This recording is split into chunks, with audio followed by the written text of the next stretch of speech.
의 6차 핵실험 이후 한반도의 긴장감이 높아지고 있습니다. 국제사회는 긴박하게 움직이고 있습니다. 먼저 트럼프 미국 대통령은 어젯밤 트윗을 통해 북한을 깡패 국가라고 비난하는 동시에 중국과 한국에 대해서도 비판을 이어갔습니다. 네, 북한에 대한 중국과 한국의 정책에 대해서 모두 불만을 표시했는데요.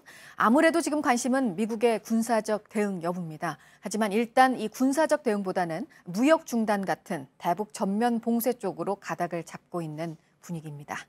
9월 4일 월요일 아침엔 먼저 워싱턴 특파원을 연결해서 핵실험 이후 미국 상황부터 살펴보겠습니다.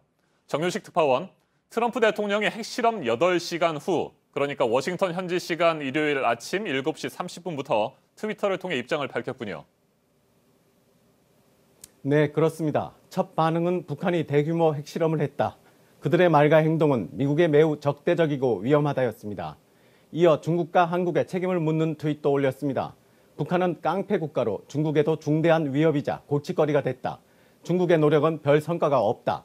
한국도 내가 말했듯이 대북 유화 발언이 통하지 않는다는 걸 깨닫고 있다고 했습니다.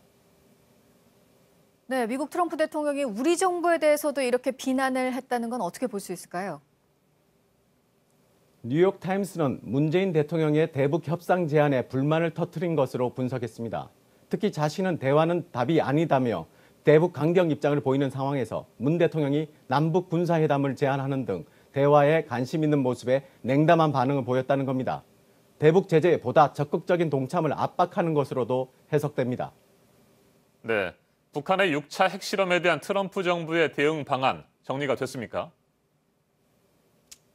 북한에 대한 전면 봉쇄 쪽으로 가닥을 잡는 모양새입니다. 트럼프 대통령은 북한과 거래하는 어떤 나라와도 무역을 전면 중단하는 방안을 검토하고 있다고 밝혔습니다.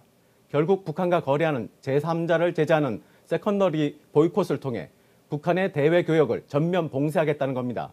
문우신 재무장관도 북한과 거래하는 누구와도 경제적 관계를 단절하는 새로운 대북 제재 패키지를 준비 중이라고 말했습니다.